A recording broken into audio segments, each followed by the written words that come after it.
تو اللہ فرماتا جنت میں جائیں گے، جنت کیا ہمیشہ رہنے کی ہے، موت نہیں آئے گی، بیمار نہیں ہوں گے۔ جب اپنے اپنے ٹھکانے پہنچ جائیں گے جنتی دوزخی، اللہ کا ایک فرشتہ درمیان میں کھڑا ہو کر اعلان کرے گا کہ اے دوزخ والو خلود اللہ موت، اب ہمیشہ رہنا ہے، مرنا نہیں۔ یہ غمگین ہو جائیں گے کہ اگر مرنے کی کوئی امید تھی وہ بھی ختم ہوگی۔ ادھر اعلان ہوگا کہ جنتیوں ہمیشہ رہنا ہے، مرنا، یا خوشیاں منائی جائیں گی، نعرے لگیں گے اللہ کی تعریف کے، تو ہمیشہ کے۔ اور یہ بھی کہا جائے گا کہ یہاں ہمیشہ تندرست رہو گے، کوئی بیمار نہیں ہوگی، جوان رہو گے بڑھاپا نہیں آئے گا، زندہ رہو گے موت نہیں آئے گی، کھانے کو ملے گا جو جی چاہے، کوئی یہاں فاقے سے نہیں مرے گا۔ جنت، اس لیے جنت جو اللہ ما تشتی انت، جو جی چاہے گا ملے گا۔ اب اس سے بڑا انعام کیا ہو سکتا ہے؟ کوئی خواہش ایسی نہیں جو پوری نہ۔ لوگ پھر کئی جو مدینہ منورہ کے وہ انصار زراعت پیشہ تھے نا، کھیتی باڑی کا کام کرتے تھے، باغات وغیرہ، تو ایک نے کہا اللہ کے رسول ہمیں کوئی کھیت ملیں گے کہ ہم وہاں بھی یہ کوئی فصلیں بوئیں؟ تو حضور نے بتایا ہاں تمہیں پلاٹ بھی ملے گی، جو کھیتی کرنا چاہے گا کرے گا۔ وہ صبح کو بوئے گا شوقیہ ہی کہ چلو یہ کھیل تماشا ٹریکٹر چلا رہے ہیں، میں والا ٹریکٹر، وہاں تو پتہ نہیں ان کا ارادے سے سب ہو جائے، تو شام کو پکی ہوئی ڈھیر لگے ہوئے ہوں گے، وہ اسی شغل میں رہیں گے۔ ایک نے کہا اللہ کے رسول علیہ السلام میں وہاں اگر جاؤں گا تو مجھے اونٹ ملے گا سواری کی؟ کسی نے گھوڑا، آپ نے کہا تو جنت کے دروازے پر کھڑا ہوگا تو تیرے لیے تیار کھڑا ہوگا، جو چاہے گا ملے گا۔ اور کہا تھوڑے دن لہم ما یشاءون فیہا، وہاں ہر وہ شے ملے گی جس کو تم چاہو گے۔ یہ چند روز نہیں تو اللہ کی مرضی کے مطابق گزارے، انہوں نے نہیں گزارے، فرمایا آگ ایسے مجرم اور ظالموں کا یہی مناسب بدلا کہ ان کو جلا دیا جائے، اور جنہوں نے مانا ہمیشہ رہیں گے۔ وَنَزَعْنَا مَا فِي صُدُورِهِم مِّن غِلٍّ، اور ہم ان کے سینوں سے کینہ نکال دیں گے۔ اب کینہ نکالنے کے دونوں ہی مطلب ٹھیک ہیں کہ اگر دنیا میں میں اور آپ کچھ ناراض ہو گئے مگر اللہ کی توفیق سے جنت میں چلے گئے، اللہ ہم سب کو وہاں لے جائے، تو اگر یہی رنجشیں باقی رہیں اور وہاں بھی بیٹھے میں نے ادھر منہ کر لیا آپ نے تو کوئی مزہ نہیں، پھر وہ بھی فساد کی جگہ ہی نہیں۔ جنت میں لے جانے سے پہلے سینے صاف کر دیے جائے، ہر کوئی ایک دوسرے کا استقبال پیار سے کرے گا، محبت سے ملیں گے، کبھی یہ جھگڑے یاد نہیں آئیں گے۔ اسی لیے امیر المومنین ابن ابی طالب رضی اللہ عنہ کے بارے میں کہتے ہیں کہ مجھے امید ہے کہ میں اور طلحہ اور زبیر جو ہے صحت کے تحت ایسے ہی ہوں گے۔ ہم دنیا میں اگر تھوڑا بہت جھگڑ پڑے تو کوئی بات نہیں، وہ بھائی، اور اللہ کہتا ہے اخوانا علی سرور متقابل، بھائی بن کر تختوں پر بیٹھے ہوئے ہوں گے، ایک دوسرے کی طرف منہ کر کے، ایک دوسرے کی طرف منہ کر کے۔ اسی لیے بتایا نا کہ جو ناراض ہوتے ہیں منہ نہیں نہ کرتے، اسی نے ادھر کو منہ کر لیا، جنت کا نقشہ۔ اور یہ بھی مطلب ٹھیک ہے کہ جنت میں جائیں گے، کسی کو کوئی نعمت ملی، کسی کو آخر مراتب کے لحاظ سے فرق تو ہوگا، تو یہ رنجش نہیں پیدا ہوگی کہ حکیم صاحب کچھ نہیں آ رہا شاید مل گیا، نہیں، کوئی ناراض نہیں ہوگا، ہر جنتی جو ہے نا وہ خوشی ہوگا، تو وہاں یہ حسد کینے بغض نہیں ہوگا، سب ان سے پاک ہوں گے، بلکہ خوش ہوں گے کہ میرے بھائی نے یار محنت زیادہ کی تھی، ٹھیک ہے اس کو انعام ملنا چاہیے تھا۔ تجری من تحتہم الانہار، ہم دیکھتے ہیں نہریں بند ہو جاتی ہیں، کبھی بارش نہیں ہوتی، جیسے سال نہیں ہو رہی تو کیا حال ہوتا ہے، کئی علاقے ہی سوکھ گئے بالکل۔ فرمایا جنت میں یہ خطرہ نہیں کہ وہاں نہریں نہ ہو اور پانی نہ ہو اس لیے باغ سوکھ جائیں وہاں کے، نہیں، تجری من تحتہم الانہار، اس سے ایک تو یہ ہوگا خشک سالی نہیں، باغ سرسبز اور شاداب رہیں گے ہمیشہ، اور دوسرے طرف یہ منظر بڑا عمدہ ہوتا ہے، نہر پر جا کر دیکھو نا، کنارے پر درخت ہیں ساتھ ساتھ لگے ہوئے، کیسا خوبصورت منظر نظر آتا ہے، پانی بہہ رہا درختوں کے نیچے۔ تو فرمایا جنت کے باغوں کے نیچے نہریں بہہ رہی ہوں، دریا۔ اور بات جس پر میں آنا چاہتا وہ ہے، وہ کہیں گے کیا پھر جنت؟ کمال ہو گئی جب جنتی سفر کر کے منزل پر پہنچ گئے، اپنے بستر جما دیے اور اپنے اپنے محلوں میں ٹک گئے، تو آواز کیا لگائی؟ وقالوا الحمدللہ الذی ہدانا لہذا، انہوں نے یہ نہ کہا کہ ہماری بڑی خوبی ہے، بڑا کمال، ہم نے یہ کیا، نہیں، یہ کیا، کہا شکر ہے اس اللہ کا جس نے ہدایت دے کر ہمیں یہاں تک پہنچایا۔ راستے میں بڑے آئے موڑ کہ اگر اللہ نہ بچاتا ہم بھی دوسروں کی طرح گمراہ ہو جاتے۔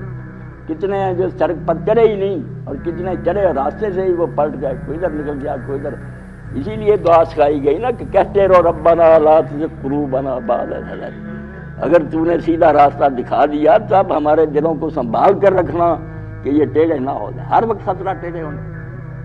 اللہ تعالیٰ نے سورہ اسی آرام میں آخر میں بتایا نا کہ ایک شخص کو ہم نے اپنی آیتوں کا علم دیا تھا، فانسلخ منھا، مگر جیسے اپنے اوپر سے کوئی لباس اتار دیتا اس نے دین کا لبادہ اتار کر پھینک دیا اور شیطان کے پیچھے لگ گیا اور جہنمی ہو گیا۔ اس کی مثال بھی علماء نے دی کہ بنی اسرائیل میں بالم بن بہور ہے، بڑے بڑے عالم تھے، بے ایمان ہو گیا دنیا کی خاطر۔ تو یہ کہیں گے اس وقت کہ شکر ہے اس اللہ کا جس نے ہمیں اس راستے کی ہدایت دی اور یہاں تک پہنچایا، ہدانا لہذا۔ اب ہدایت کے بارے میں بھی جو اس کے مدارج دین نے بتایا، عربی لغت نے بتایا، بے دین اعتراض کرتے ہیں، قرآن مجید کا ترجمہ دیکھ لیتے ہیں کہ اہدنا الصراط المستقیم، ہمیں سیدھی راہ دکھا۔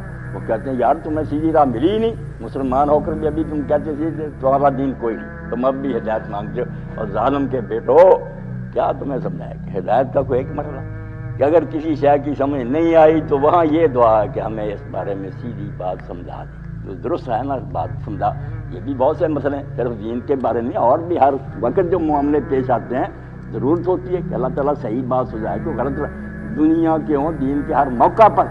ثانی صاحب رحمۃ اللہ علیہ سے تو کسی نے کہا دیکھے نا تو آیت تو اپنی جگہ، ایک عورت نے کہا حضرت جی میں جب بھی مانگ نکالتی ہوں ٹیڑھی لکھی، فرمایا اہدنا الصراط المستقیم کا، اس نے کہنا شروع کر دیا، سیدھا ہو گیا کنگا۔ تو اللہ تعالیٰ ہر بارے میں ہدایت دیتا ہے، ہمیں سیدھی راہ دکھاتا ہے۔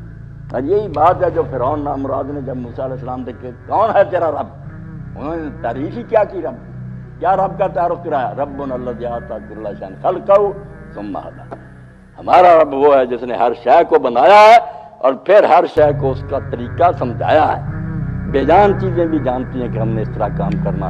اب سورج چاند ستارے دیکھیں، ان کی رفتاریں مقرر ہیں، راستے مقرر ہیں، لاکھوں کروڑوں سال ہو گئے، نہ راستہ بدلتے ہیں نہ رفتاروں میں کمی ہے۔ کون ان کی باغیں پکڑے ہوئے، کون ان کو چلا رہا، ہدایت دے رہا، تیری رفتار یہ ہے، اگر وہ راستے بدلیں ٹکرے ہو جائیں تو بقا ہو جاتا نظام شمسی، نہیں، ہدایت دے رہا۔ اسی طرح نباتات ہیں، جو بیج آپ بوئیں گے اس سے وہی چیز پیدا ہوگی، یہ نہیں کہ آپ نے بیج بویا گندم کر اس سے جو نکلا ہے قابو کیا ہوا، اس طرح سے ہوگا۔ اس حد تک جانا قادون کے ہم بوٹا دیکھ کر ہی پہچان لیتے کہ یہ پودا فلاں چیز کا ہے۔ جانوروں کے بارے میں کہ ان کی صورت نوعیہ مقررہ کہ یہ ہے گھوڑے کی شکل صورت ہے، یہ گدھے کی، پہچان لیتے ہیں۔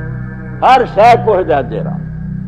انسانوں کی حد تک بھی ایک ہدایت تو یہ ہے کہ ہم دوسری مخلوق کی طرح اس دائرے میں مجبور ہیں کہ میرا دل کس طرح دھڑکتا ہے، آنکھیں کس طرح دیکھتی ہیں، جو نظام ہے قدرت کا اس کے تحت چل رہی، مگر ایک اختیار کا دائرہ نا کہ اپنی مرضی کے کام بھی ہم کر سکتے ہیں، اچھا یا برا۔ اس اختیار کے درجے میں جو ہدایت ہے وہ جبری، اس طرح کی نہیں جبری، وہ جبری ہدایتیں ہیں۔ ہم کہیں گے کہ دل اس طرح نہ دھڑکے، نہیں دھڑکے گا جیسے اس میں، مگر یہ نیکی بدی اس میں ہم بااختیار ظلم کریں، انصاف کریں، یا پھر ہدایت بھی جبری نہیں دی ورنہ ثواب عذاب کیا ہوتا، نہیں، مرضی آپشنل ہے کہ نبی آئے سمجھایا گیا، کسی نے مان لیا کسی نے نہیں مانا، یہ سٹیجیں ہیں، کہیں جبلت ہے، کہیں فطرت ہے، کہیں کچھ اس کا نام ہے ہدایت۔ سورہ سبح اسما جو جمعہ میں آپ پڑھتے تھے، صبح سبح اسما ربک الاعلی، کیسے درجے ہیں اس میں کہ اپنے اعلیٰ رب کے نام کی تسبیح بیان کر۔ رب کیا، الذی خلق فسوی والذی قدر فہدی، رب وہ ہے جس نے خلق کیا، پھر ٹھیک ٹھاک کیا، پھر اس کے لیے قانون بنائے، پھر ہر شے کو اس کے قانون سمجھائے، اس کے تحت وہ کام کرے۔ اب خلق یہاں ایک بات آئی، خلق کا، پھر سوا، ٹھیک ٹھاک کیا، تو خلق میں یہ کہہ دیں کہ اس میں ہی حسن جب بنایا تو ٹھیک ٹھاک ہی بنایا، نہیں، یہ بھی آپ سمجھ لیں کہ خلق کے کئی معنی، خلق کا ایک معنی تقدیر بھی ہے کہ صرف پہلا ڈیزائن بنایا کہ اس کا نقشہ یہ ہوگا، بعد میں اس کے مطابق اس کو ٹھیک ٹھاک کر پریکٹیکلی بنا دیا، پھر اس کے لیے قانون تجویز کیے گئے، یہ کام کرے گا اور اس طرح کرے گا، پھر اس کو سمجھا بھی دیا، تو ہدایت دے رہا اللہ تعالیٰ۔ تو یہ ہمارے لیے جو ہدایت رسولوں کے ذریعے آئی، یہ عقل سے تعلق رکھتی ہے کہ سوچو سمجھو، جس کا جی چاہتا مان لے انعام لے لے، اس حد تک ہم آزاد ہیں۔ تو نیک لوگ اس وقت کہیں گے کہ شکر ہے اس اللہ کا جس نے ہمیں یہ چیز سمجھائی، سمجھانے کے بعد دوسرا مرحلہ اس پر چلایا، تیسرا مرحلہ پھر اس پر ثابت رکھا، اور چوتھا مرحلہ پھر منظر مقصود تک پہنچایا۔ یہ سب ہدایت کے معنوں میں آتی ہے، پہلے سمجھانا بات، پھر اس پر چلانا توفیق، پھر قائم رکھنا کہ یہ راستہ نہ چھوڑ جائے۔ ثبت قلوبنا علی دینک، ہمارے دلوں کو اپنے دین پر قائم رکھ، اور پھر چلاتے چاہتے اشار المطلوب، جہاں جانا تھا وہاں لے جا کر پہنچا دیا۔ تو جنت والے پکار اٹھیں گے کہ اللہ تیرا شکر ہے تو نے یہ کام کیا. وما كنا لنهتدي لولا ان هدانا اللہ. اللہ نے اگر یہ ٹکڑے یاد کر کے نمازوں میں اور آگے پیچھے پڑھا کریں, بہت شکر کے کرنا کہ اگر اللہ نہ ہمیں ہدایت دیتا تو ہم کبھی بھی ہدایت نہ پا سکتے. اللہ کے رسول علیہ السلام اور صحابہ کرام خندق کھود رہے تھے اور پڑھ رہے تھے اللہم لولا انت ما صلینا ولا صدقنا, اگر تو نہ ہوتا نہ ہم نمازیں پڑھتے نہ روزے دین اور کافر مرتے. اللہ کا احسان مانو دین میں, تو کہا اگر اللہ یہ راستہ نہ بتاتا تو ہم یہ سیدھی راہ نہ پا سکتے. اور دوسرا احسان جو مانا اس مہینہ کی مناسبت ہے, اللہ کے رسول علیہ السلام آئے ہیں اور اللہ کے رسول سارے جو ہے نا سلام کے مستحق. اللہ قرآن میں کہتا ہے سبحان ربک رب العزت عما یصفون وسلام علی المرسلین والحمد للہ رب العالمین. اور اس کے بارے میں حدیث پاک میں آگئی, یا تو نماز ختم کرنے کے موقع پر جب سلام کا مرحلہ آتا, سلام سے پہلے صحت کو دہراتے, یا سلام کے بعد پڑھتے, چھوڑتے نہیں تھے صحت کو کہ اللہ کی حمد ہے, رسولوں پر سلام ہے, اور رب العزت جو ہے نا یہ منافقوں بے ایمانوں کافروں کی باتوں سے بالکل پاک ہے. جو یہ باتیں کرتے ہیں نا اس کی اولاد ہے نا بیوی, یہ سب کفر بچے ہیں. اور دوسری جگہ بھی فرمایا کہ خطبہ جو شروع کرے مومن اگر زیادہ نہیں اتنا کہے الحمدللہ وسلام علی عبادہ الذین اصطفیٰ, جو بندے اللہ نے چنے ہیں ان پر سلام. اور سورہ صافات میں بھی آپ پڑھتے جاتے ہیں سلام علی نوح فی العالمین, اللہ کہہ رہا ہے سلام علی ابراہیم سلام علی موسیٰ و ہارون. حد ہو گئی کہ خود اللہ پاک اپنے ان بندوں پر سلام پڑھ رہا ہے کہ شاباش ہے تمہیں بھائی, تم نے تو کمال کر دی. تو اللہ تعالیٰ فرماتا ہے ایک طرف اللہ کا احسان مانیں گے, دوسری طرف یہ جنتی کہیں گے لقد جاءت رسل ربنا بالحق, کہ ہمارے رب کے رسول ہمارے پاس حق لے کر آئے. ان کا بڑا احسان, اگر وہ حق نہ لاتے ہم بھی کافر اور بے ایمانوں میں شامل. بڑا احسان ہے ان کا کہ وہ حق لائے. اور حق کا مطلب یہ بھی کہ دنیا میں سچی باتیں تھیں, اور یہ بھی جب جنت میں دیکھ لیا سچ مچ تو کہا کہ وہ واقعی خیالی باتیں نہیں تھی, حقیقی تھی باتیں جو سچ مچ. کئی اب بھی کہتے ہیں نہیں جنت وغیرہ کچھ نہیں ہے, عوام کو بیوقوف بنانے کے لیے کیا. ہمارے حافظ صاحب بھی بہت ہو گئے سلمان اللہ, وہ بھی فلسفیوں کی پڑھتے نہیں, یہ عوام کو دیکھ کے نا اللہ نے ایسی باتیں کہی ہیں, نہ کوئی آ گیا نہ جنت, نہ یہ کہیں گے رسول ہمارے پاس جو کچھ لے کر آئے تھے وہ سچ مچ تھا, یہ نہیں تھا کہ خیالی باتیں تھی. وَنُودُوا أَن تِلْكُمُ الْجَنَّةُ وَأُورِثْتُمُوهَا بِمَا كُنتُمْ تَعْمَلُونَ. پھر آواز آئے گی ان کی ان باتوں کے بعد کہ یہ جنت جو ہے یہ تم کو وراثت میں دی گئی ہے تمہارے امروں کے صدقہ. بندوں نے کہا ہمارا کچھ بھی نہیں, تیری مہربانی ہے. رب نے قدر بڑھائی, کرنا احسان دیتا کہ ہاں میرا یہ سارا کھیلنا ہے. عزت افزائی کی کہ نہیں تم نے کیا تھا بہت کچھ, اس کے بدلہ میں یہ جنت تمہیں وراثت دی گئی. وراثت کیا کہ چیز ہے تمہارے باپ آدم کی اور حوا کی, مگر وہ اپنی غلطی سے نکل گئے. میں نے وعدہ اسی وقت کر دیا تھا کہ اب نبی آئیں گے جو مانیں گے وہ پھر وارث ہو جائیں گے, تو تم وہ وارث نکلے. صحیح اولاد آدم کی ثابت ہوئی علیہ السلام تو یہاں پہنچ. تو یہ ایسا مقام ہے جہاں اللہ پاک نے بولا جھٹلانے والے آگ میں جلتے رہیں گے, ماننے والے پھر احسان مند ہوں گے. اللہ تیری مہربانی ہے, سب کچھ تیرے فضل سے ہوا. اور اللہ تعالیٰ کہے گا نہیں شاباش ہے, تم نے میری مرضی کے مطابق نیک کام کیے جس کے صلاح میں آج تمہیں یہ انعام دیا جاتا. اللہ رب العالمین صحیح معنوں میں ہمارے دلوں میں یہ چیز جاگزین کرے کہ ہم اللہ تعالیٰ کے بھی احسان مند ہوں, ہر وقت محسوس کریں کہ سب کچھ کا فضل رحم ہے. اور اس کے جو پاک رسول آئے ہیں جن کی معرفت ہمیں یہ دین ملا, ان کی تعظیم, ان کا احترام دل و جان سے کریں. اگر وہ نہ ہوتا دنیا میں اندھیرا ہی اندھیرا ہوتا, یہاں روشنی کا کوئی نام و نشان نہ ہوتا. کئی لوگ کئی مرتبہ کہہ دیتے ہیں کہ مولانا آپ بھی کہہ دیتے ہیں حضور پر نور.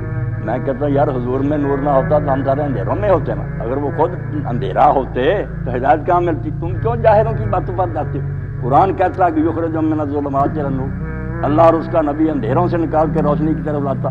اور پڑھو حاشیہ جو ہے خزائن الرحمان وہ صحیح معنی کی کہ منافقت سے, کفر سے, بے دینی سے نکال کر لوگوں کو صحیح راہ کی طرف لاتے. یہ نور ہے جو نبی لے کر آتے ہیں, اور اس کا وہ خود پہلے سر سے پاؤں تک نمونہ ہوتا ہے, نور ہی نور ہوتے ہیں. باقی دنیا ان سے نور حاصل کرتی